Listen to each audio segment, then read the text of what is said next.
You may recall Alex Belfield, and I was interested in Belfield partly because he savaged me on air, and I found it quite uncomfortable.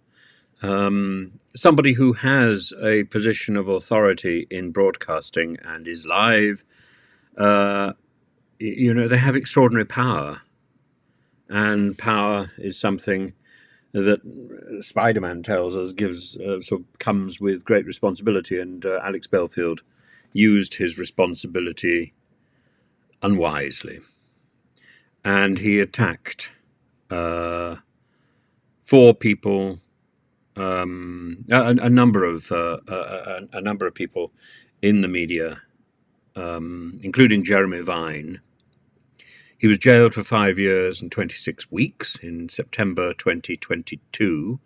And I think he felt that he was going to get off with a light rap on the knuckles at the very worst. It's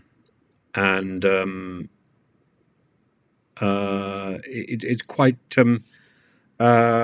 extraordinary. The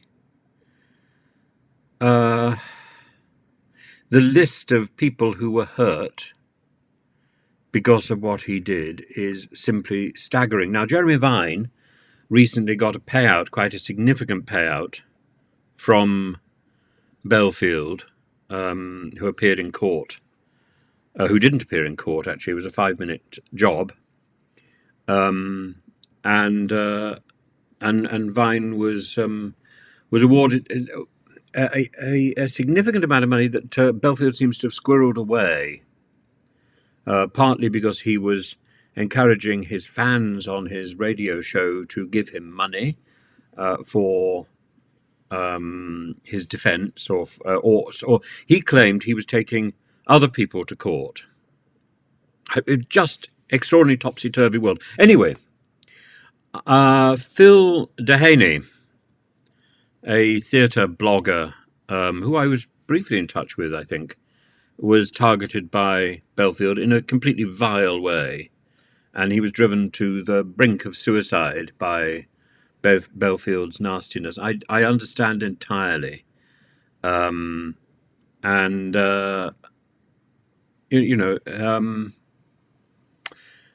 Delaney has put out an appeal through crowdfunding to so that he can take a case against Belfield and get a similar sort of payout. The money's there. I imagine Jeremy Vine has been very supportive. I would hope he's been more supportive than appears. In fact, I'm sure he has been. I read his autobiography, and it makes for interesting reading. Jeremy Delaney said Jeremy has been brilliant. We've got a WhatsApp group, and he reaches out to make sure everyone's okay. He even took us out for dinner. Delaney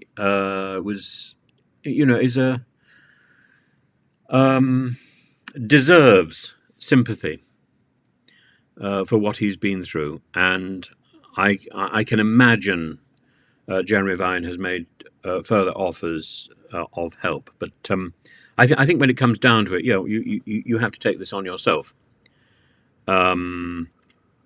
Belfield made his life and the life of his family a living hell. He's never shown any remorse, and the only remorse that Belfield could show is by putting his hand in his pocket and giving the fellow money. The 9-year stalking campaign that went on against 4 men, simply because Belfield's BBC contract was not renewed in 2011. He described people as morally corrupt, as low-life scumbag mincing on the airwaves.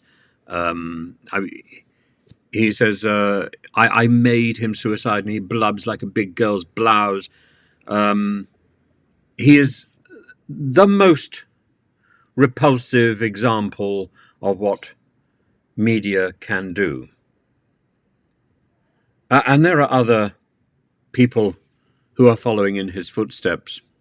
They may not have crossed the line or been proven to have crossed the line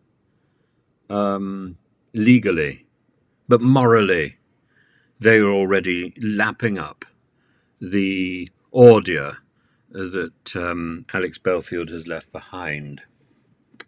So I hope, as with Farage, that the vaunted support for others is not just words. It's very easy to come up with those words, but is followed through with actions. So if you have if you command a media position, then I hope that that brings with it responsibility, and this stage is only there because the audience gives people the opportunity to perform, and kindness and consideration for those who have been maligned by performers, by people with a voice. It needs to be called out. There are people who need to be maligned. There are people who need to be brought down. But you punch up, not down. You punch up. And punching down is bullying. Punching up, well, you ridicule, you satirize, you provoke. Because someone in power is out of control. And if the systems that exist to curtail that power don't work, then it falls to the media, to the fourth estate, to satire, to do the job. And that's a huge responsibility. But it comes with it, what comes with it is the demand to spread a little kindness and spread a little happiness. And that is the only purpose in life, really.